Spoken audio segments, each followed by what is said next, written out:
Hey folks, how you doing? Well, back once again for another fight card prediction. We're going to be breaking down UFC on Fox 24 from the Sprint Center in Kansas City, Missouri.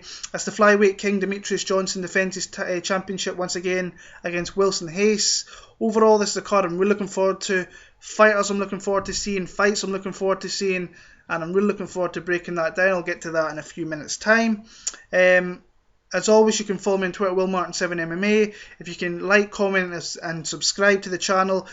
A lot of the new guys who have come in here in the last few weeks, it's really great to speak to you. It really gets me through my week at work, talking about the fights upcoming. So keep that coming. And I like hearing your guys' insight as well and the bets that you're putting on. I'm going to add some new things that regard my bets every week. You can follow that on Cappertech and Bet MMA Tips. You can find them on there. Just a few shout outs as always, just the guys down below me who make great content every week. You know who they are by now because I've been mentioning them for months and months on end. Half the Battle, MMA Kelton, UFC Bro Picks, there's podcasts galore, Dan Tom with the Protecting It podcast.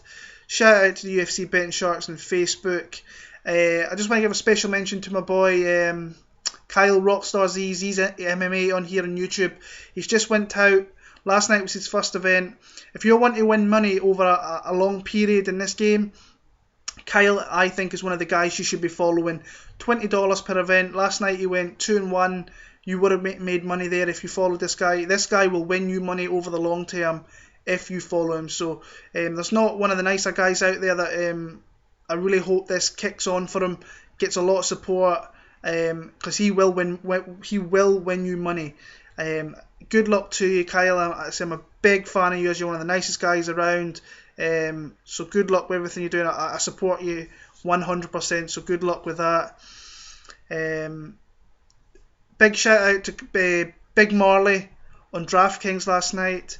He absolutely nailed it. Walked away with over $10,000. It's awesome seeing guys that you know and you converse with in social media that go out there and just win some big ass money. So shout out to him, shout out to the Daily MMA YouTube channel, the guys on Road Grinders. Brett Apley does such good work out there. It's really, I don't think people will start to recognise more about Brett, I think, going forward if they get into the DraftKings side of it.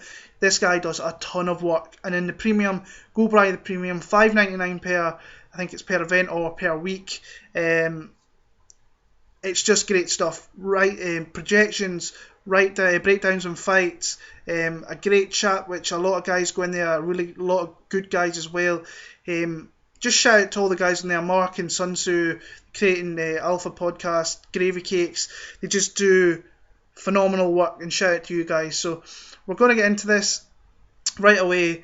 I don't want to spend too much of your time, but I say that every week and I end up taking up a bit of your time. So let's get straight into it. Women's Bantamweight Division, Ashley Evans-Smith versus Ketlen Vieira.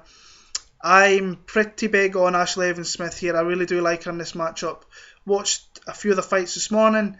Watched Vieira's fight with Kelly Fatsholtz and wasn't impressed. She won that fight through her grappling. She nailed about 4 or 5 takedowns, advanced to better positions, and that's where she won that fight. On the feet, she was outgunned a little bit with the length of Kelly Fatsholtz, but I think in this matchup, it's not a fight where Evans-Smith is going to come out there and really want to strike with Vieira, because I think that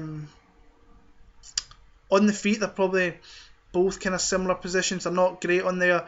I think once it goes to grappling, I think Evans-Smith is the more heavier girl. Big elbows, can hurt you down there. Has to watch out with the submissions of Vieira. But I do like Ashley Evans-Smith. She's a girl I'm going to be looking at in DraftKings. I think she can get takedowns. I think she can advance positions. And she can acquire some significant strikes. I see this being a thoroughly kind of dominant 30-27 decision. But yeah, I just think that Evans-Smith, I think she has room for a lot of progression in that women's bantamweight division. We've seen her in a win over Marion Renault, that she can beat good girls. I think that was a close decision. A lot of people gave it for Renault. That's fair enough. I had it for Evans-Smith. But I think there's progression there. I think she can do it. Ashley Evans-Smith, I probably am going to throw a bet on Ashley Evans-Smith once I see the lines when they come out regardless. I like her for maybe a parlay piece in there somewhere. Evans-Smith, 30-27 decision for me. Welterweight division, Zach Cummins against Nathan Coy. we'll start with Nathan Collier here. He really surprised me in his matchup with Jonathan Webb, because I thought Jonathan Webb would be too fast. I thought he would be too slick. I thought he would garner takedowns and get dominant positions. Now, he did get takedowns. He got 3 in that fight, and he did hit him with some meaningful strikes. But Nathan Collier's just an old-ass veteran who is in your face all the time, and he got takedowns. He got 3 or 4 takedowns in there, but his top game is very stifling. Just lays on top of you and delivers strikes down there, advances to positions, and just keeps you there. And he's just a menace kind of down on the ground. But I think Zach Cummins is the better fighter. I think he's the more stronger guy. I think he's definitely got the faster stand-up, faster hands. I think his power's underestimated. I think the guy's got a lot of power. He's a big guy, Zach Cummins. I've met him a few times, and he's interesting to see, like a really bulky guy. Obviously cuts a lot to make that welterweight division, so he's going to be a big guy on fight night. I just think anywhere this fight goes, that Zach Cummins is going to just be the little bit better fighter. I think Collier, he's got his UFC win here over Webb. I really don't think we'll see him winning the UFC again, but I could be wrong on that one there. I think this is a matchup for Zach Cummins to really look good. I thought Zach Cummins looked really good in Belfast against Alexander Yakovlev. I think I actually bet Yakovlev in that one. I thought he could give him problems and win a decision, but Zach Cummins just kind of took over that fight and got himself a really beautiful submission in there. So another guy I'm looking at DraftKings when those prices drop, if he's not overly priced. I think he can get a finish, and I'm going to pick a finish. I'm going to pick a second round TKO victory there for Zach Cummins. Bantamweight division, we have Aljamain Sterling against Tanquinho Augusto Mendez. Looking forward to this fight. 2 guys I'm big fans of. I'm going to start with Aljamain Sterling. I get a lot of shit for being an Aljamain Sterling fan. I don't know why. I've always been a fan. If I'm a fan of someone, I'm not going to be a bandwagon fan, and if they lose a couple, just jump off somewhere else. That's not my style. I'm going to continue supporting them. I do think that there's a clear lack of progression in his game. I think he's striking, although I thought in his last fight he did come on, I think there is a lot of room improvement there for Aljo. And we've seen that his wrestling's very good. If he gets your back, he's very hard. He backpacks you, and it's really hard there. But he wants fucking nothing with Augusto Mendez on the ground here, because Mendez is one of the best jiu-jitsu guys in the sport of jiu-jitsu, and he'll be high up there in MMA jiu-jitsu as well. Coming off a win over Frankie Saenz, which really impressed me back in January in Phoenix. Won me, I think he was an underdog in that fight as well. He won me significant money there. So Sterling fought in Denver against Rafael Assunção. I thought he looked good in his feet, used his kicks, kept Assunção at distance. I just thought that Assunção was a little bit cleaner, crisper striker, but I thought it was a very close fight. I bet Aljo in that one, where I bet him via decision at plus 210. And I thought it was a good bet to make. I was happy I made that bet. It was very close. I thought it could have went to Aljamain Sterling, but probably the judges got it right in that one, if I'm being fair. I just think that what he has to do, this is a good fight for him to really use that striking and the progression I think he's making with that striking there, because I don't think he wants to go to the ground with Mendez, not unless he gets a position where he's got him in his back and he can really just hold on to him like he did in the Brian Caraway fight in the first round. I like Aljamain Sterling to keep this at distance and just kind of pick and pop Mendez, and I don't see, not unless Mendez has to come in and like take Aldo down, I don't see that happening. It's going to be a stand-up fight, and I think the better striker right now is Aljamain Sterling, not by much, but I do think he is the better striker, so I'm going to go a decision victory there for Aljamain Sterling. Middleweight division, Anthony Smith versus Andrew Sanchez. Not a fight I'm overly interested in. Watched a little bit of tape on both earlier in the week, and if I'm being honest, I've kind of forgot about it a little bit. The one thing that I didn't like was Anthony Smith's gas tank. I think he fades very badly, and that's something that could come into this fight. I think Sanchez has a full hard 3 rounds in him, so that's something that kind of pushes me towards Andrew Sanchez. He won the tough show by beating Khalil Roundtree. Now Roundtree, not one of the best guys you'll ever see, but he's got really good striking, so that's something you have to be careful with. I think Smith can come out really hard in the first round and maybe win that first round, But I think if you're looking at the overall better fighter, you have to look at Andrew Sanchez there. He has been knocked out in the past, which is a little bit of a warning sign for me. But I don't think that Anthony Smith is the kind of guy that can come out there and pop Sanchez and put him out with one shot. The 2 wins that Anthony Smith has in the UFC are in his latest stint is against Elvis Mutacic and Leonardo Leleco, and both guys are not even in the UFC anymore. They're not really overly good guys. I think that there is better fighters out there in the middleweight division that are not in the UFC that could easily beat those guys as well. I like Andrew Sanchez in this one. I think he can get a late finish, and I think the first round could be close. I think second round Sanchez starts to take over, just overall being the better fighter, the smarter fighter, and picking the better shots. And then the third round, I think he can really start to put it on Anthony Smith. If I'm going to pick a finish, it's going to be a third round TKO, but I am going to go a decision victory for Andrew Sanchez. Devin Clark v Jake Collier's up next in the middleweight division. And I'm a little bit back and forth in this one. Originally, I was going to go with Devin Clark.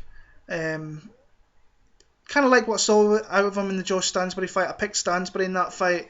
It was one of those fights where it was just a coin flip, really. When I was watching tape, there wasn't much between them, and it showed in that fight. I like the fact that he is training at Jackson Winks over there in Albuquerque, New Mexico. I like that. He's training with good guys that have always got fights coming up, so he will always have really good sparring partners there. Just an overall fairly decent pro is Devin Clark. Nothing really stands out, and got that win over Stansbury. It was a close decision. Jake Collier, on the other hand, is a guy that I totally forget he's still in the UFC because we don't see him all that often. I think he gets injured quite a lot, so that's something that kind of throws me off a little bit. But when we do see him on occasions, he is really, really good. Miranda, he came out, that first round was very dominant, and then it got to like the last 30 seconds of the round and then got head kicked and lost the fight. Beat Ricardo Abreu, got knocked out by Dongi Yang, I think it was over there in Korea, and returned with a spinning back kick to the body finish of Alberto Uda at that was coming on a year ago at the Garbrandt card against Almeida. I think that Jake Collier has the more experience. I think he's a little bit more well-rounded. I think that Clark may be able to get takedowns though, so that's something you have to take in consideration. I just like Jake Collier. This is going to be one of my least confident picks here. It's going to be Jake Collier via decision. Dirty, smelly, split decision. That's how I see this one going. In fact, you know what? I'm going to change my pick. I'm going to go Devin Clark. I think over the 3 rounds, he might be the guy. I think early on, Jake Collier could be the guy that establishes his striking.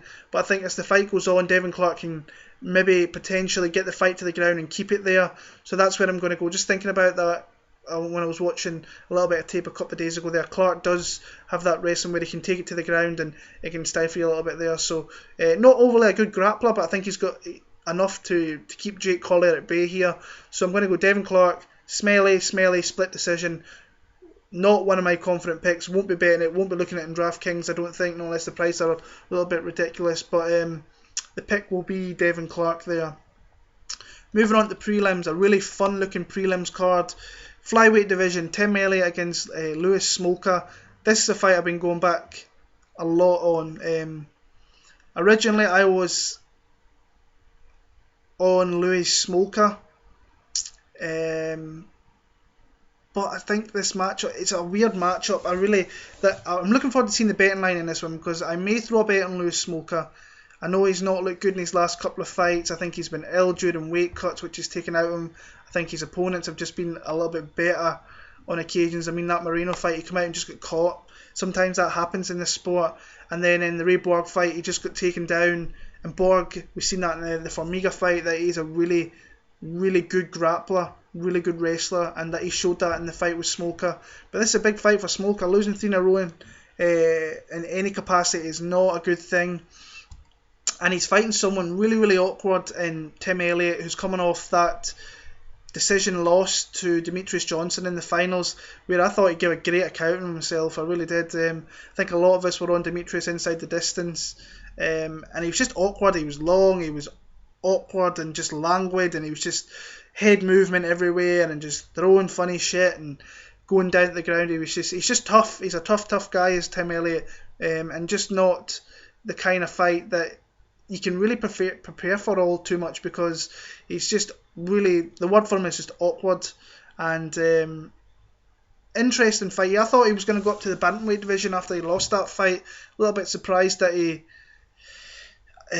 did say he was going to go to bantamweight and he's back down at flyweight. I don't know what he's got to really achieve by coming back down to that division. Might be a little bit undersized for 135, and it is a killer's row up there at 135. I see this being close, but I'm going to edge Tim Elliott very closely. It's not a pick I'm overly confident in either, to be honest with you. I think Smolka has chances here. I think if he can get top position, he can look for submissions and win rounds from there. But Tim Elliott is fighting his home state for this one, so he'll have his friends and his family, so he might fight extra hard for that. I'm going to go Tim Elliott via decision. I think, when was his last, was it August 2013 was his last win in the UFC? Let's see. Titan, there we go, Makovsky, lost to Makovsky. Yeah, Louis Gaudino, UFC 164, holy shit. That was his last win in the UFC. I think he gets it done in this one, but as I said, not overly confident. I think Smolka has opportunities here. If the line's out of control, I might take a poke at Louis Smolka, but my pick's going to be Tim Elliott via decision. Lightweight division, Bobby Green against Rashid Magomedov. Great to see Bobby Green back. He's an exciting fighter. He's a guy that you never know what you're really going to get from him, but whether he gets knocked out, whether he goes to a hard-fought decision, he always shows up, does something funky, and just a hard, tough fight. I mean, I think this is the first time we've seen him since UFC 189, when he lost to Dustin the Diamond Poirier, where he came out and he just got his head pretty much knocked off him a little bit. He lost to Edson Barboza, where he was just, the technical striking of Barboza was far too much. He's got that herky-jerky style, so Barboza was just picking his shots and really hitting them fairly easily. But when he wants to, the guy can turn it. I mean, Pat Healy, James Krause, Josh Thompson, all fine wins on your record. But I don't like this fight for him against Rashid Magomedov, because I think Magomedov is very technical, uses beautiful leg kicks, beautiful jabs, doesn't rush too much, picks his shots very well. I just think over the course of 3 rounds, if he wants to as well, he can take this to the ground. Maybe he won't keep Bobby Green there.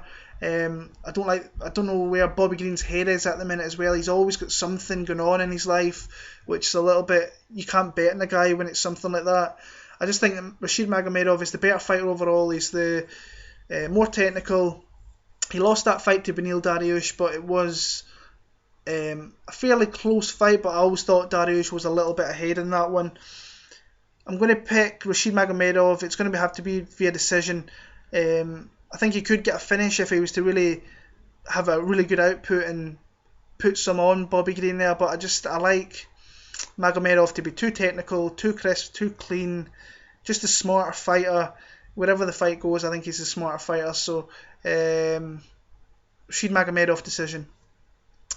Bantamweight division, Patrick Williams versus the Fire Kid, Tom Duquesnoy. Now this is the guy, if you've been following me on Twitter for a couple of years, I have been talking about this kid for the last couple of years. We've watched him come through, and I'm going to put this out here right now. I think he is a future, or could be a future UFC champion. I really do. I rate him that highly. There's not been a better fighter to come into the UFC from Europe since Conor McGregor than Tom Duquesnoy, in my opinion.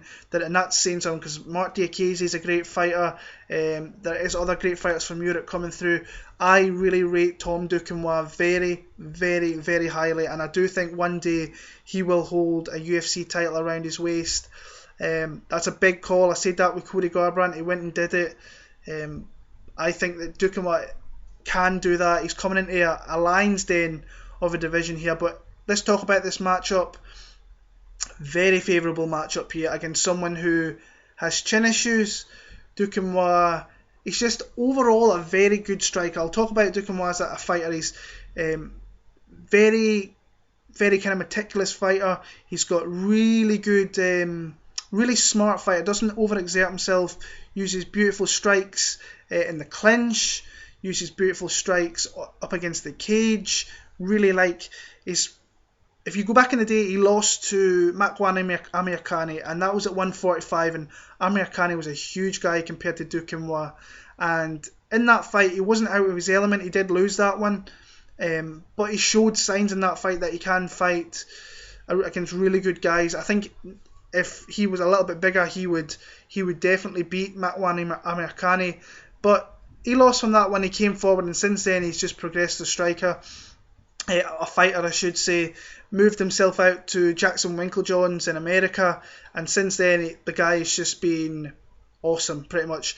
He had a fight with an ex-UFC vet in Brendan Loughnane, which a lot of people gave for Brendan Loughnane. I gave it just for Duquesnoy, but I said at the time that if Loughnane won that fight, I think it would be justified. I just gave the little bits here and there to Duquesnoy, but on that night, Loughnane was a huge guy against him there, but he had his moments where he hit him with nice knees, nice left hooks. In the fight with Shea Walsh, he came out, he dropped, after that fight, he won the BAMMA 145 featherweight title, dropped down to 135 and fought Shea Walsh, and in fact he beat Damien Rooney, that was what it was, he beat Damien Rooney, came out there, he did take a couple of shots, he went down to one knee in that one, but he caught him with a beautiful left hand up against the cage and put him down for a first round knockout, clean knockout.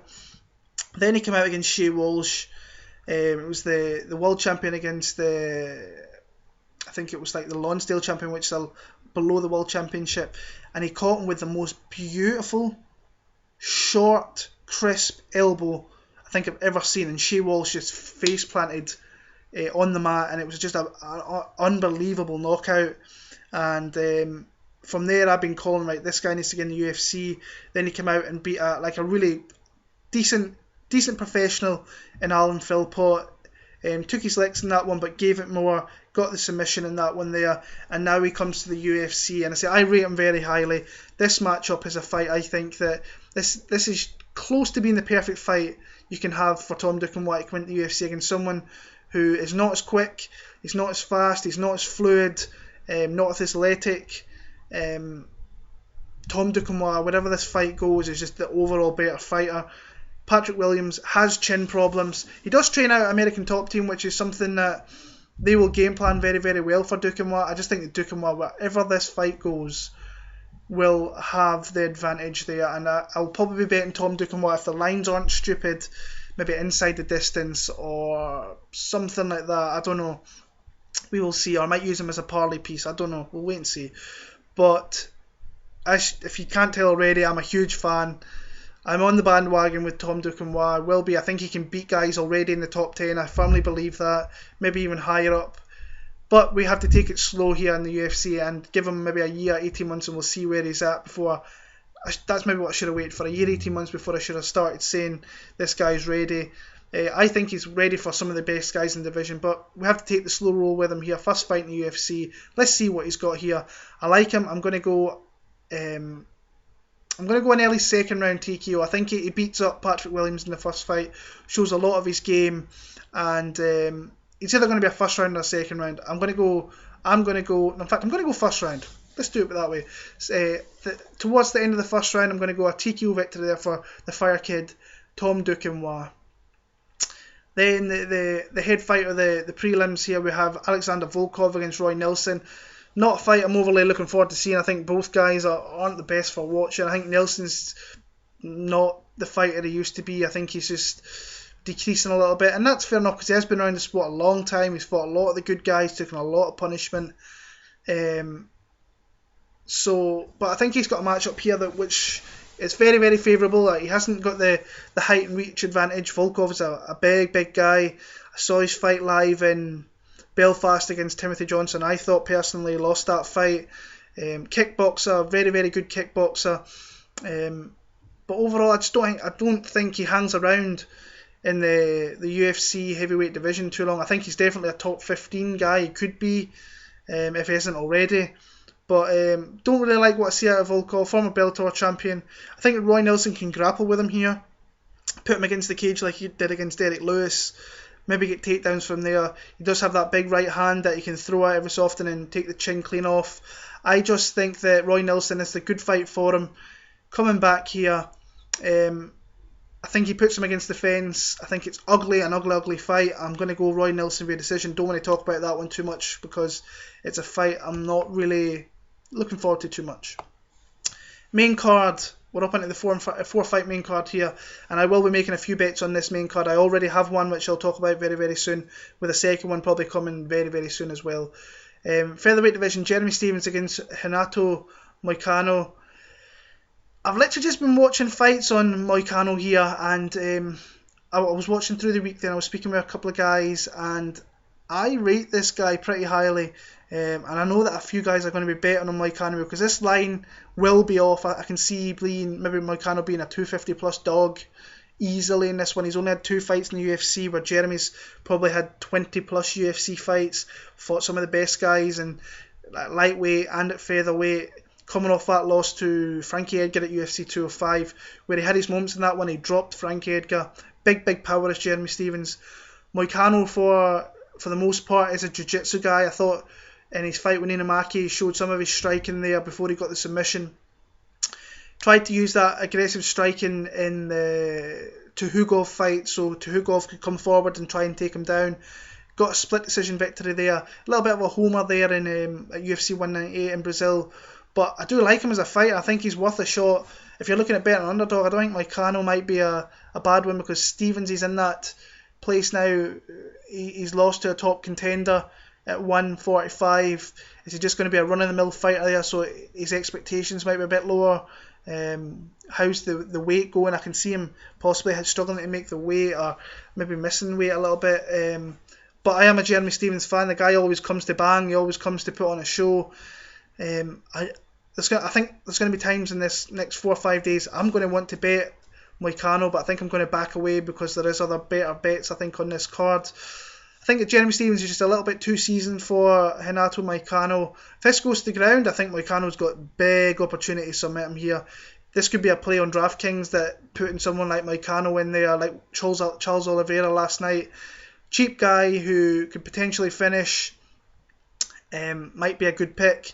But my pick's going to be Jeremy Stephens. I think maybe late on he can knock out Moicano. I think if he brings that style, the Berserker style, comes forward and lands some shots, he could potentially hurt Moicano. I'm going to go decision. I'll go decision there for Jeremy Stephens. I think Moicano's got enough about him to stick around. So Jeremy Stephens via decision. Great fight.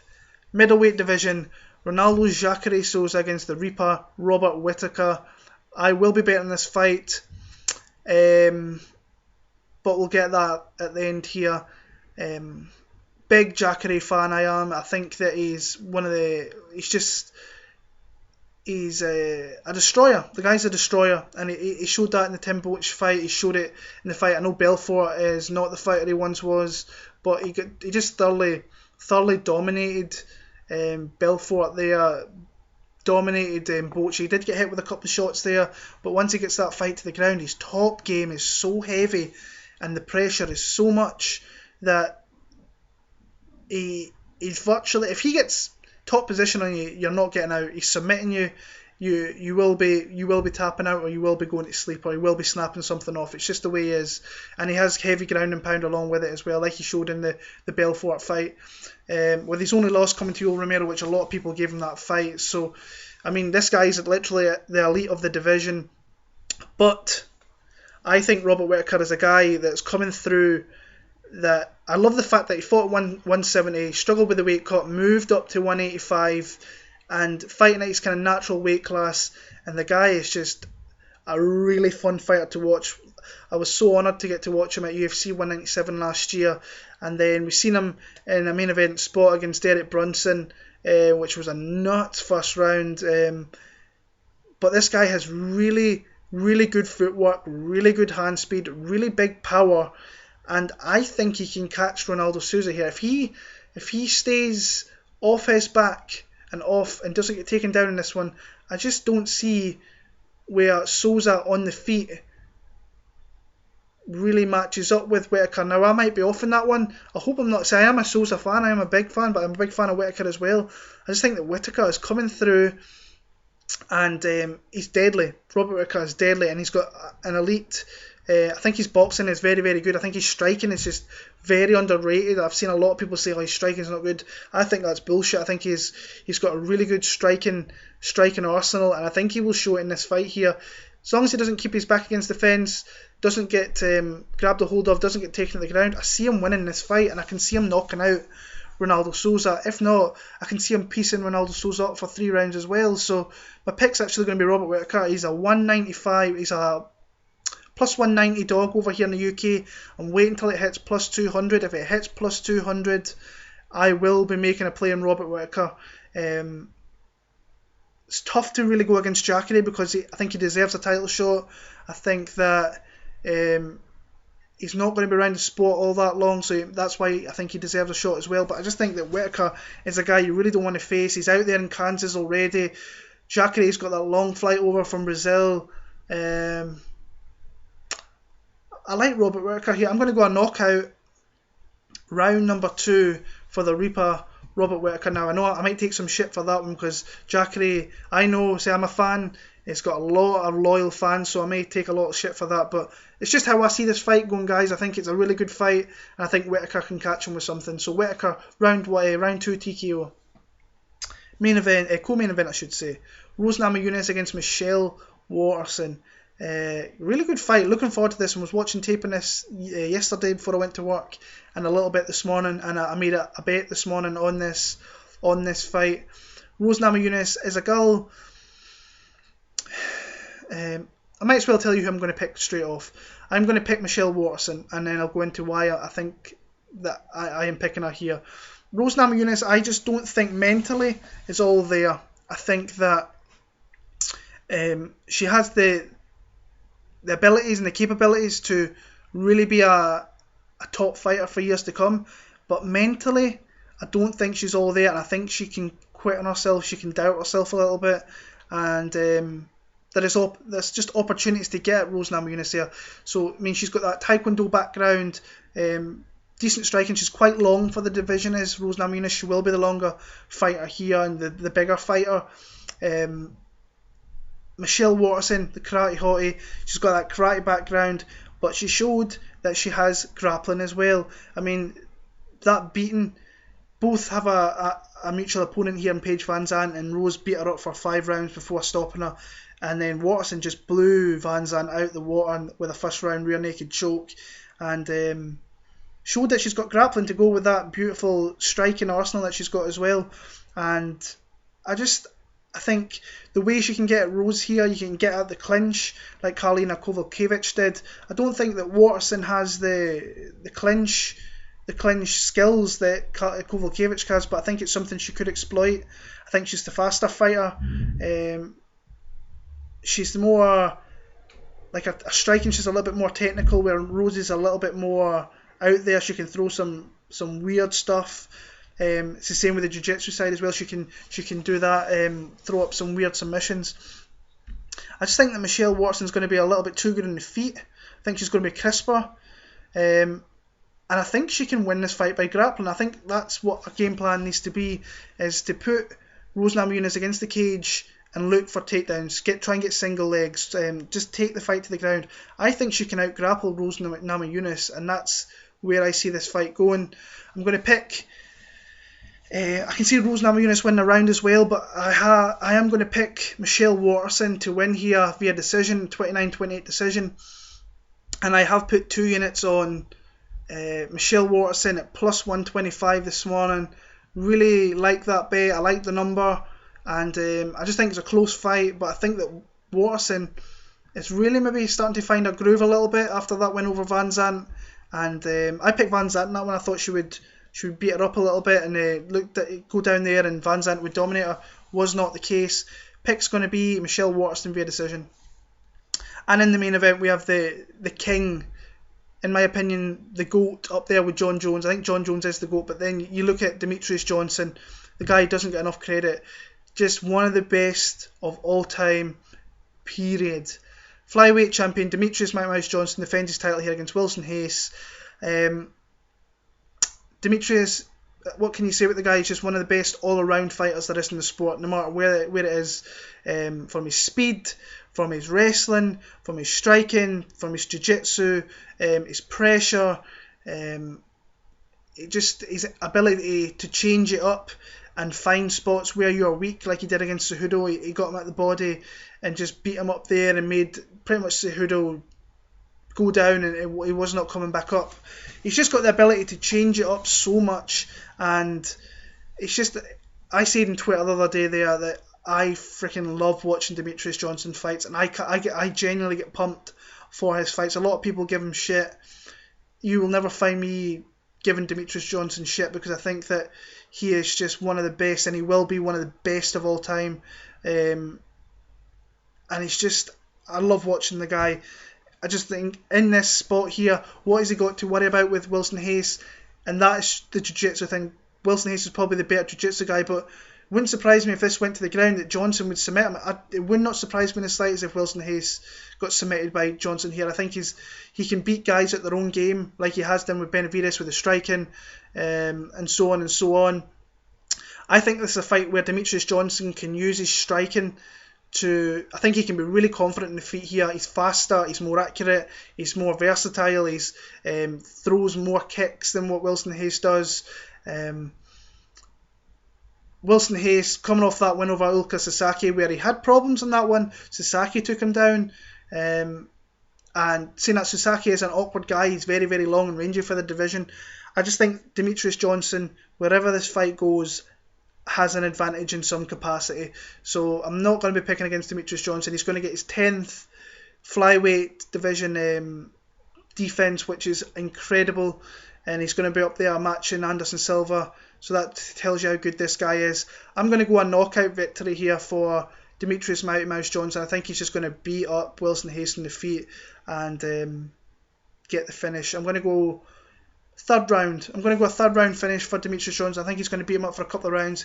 Reis will fade, and then Demetrious will get the finish. So another card that I've picked through. Moving on next week to UFC Nashville between Cub Swanson against Artem Lobov. It's a main event there. Artem Lobov in the main event. I think it's an interesting main event because I think Lobov doesn't go away and he could land some big strikes on Swanson, but we'll see that next week. I'm going to get that out to you. Another fine card. Looking forward to that. Diego Sanchez is on there. Stevie Ray's on there. So when you've got someone from my country on there, I'm pumped. Diego is my favourite fighter of all time. So we'll get through that next week. Come follow me on Twitter, WillMartin7MMA. If you want to play me in DraftKings, you can come follow me at BillBarrett85. Go support all the guys down below with your bets, with your DraftKings, with whatever it is you have. If you need to get in touch with me, you can get me in touch on Twitter or in here. I'm always here to speak about the sport. Until next week, good luck with all your picks for this card, and I will see you all. I'll probably be a week from now where I make my picks for UFC Nashville. So take care, all the best, enjoy the fights when they come around.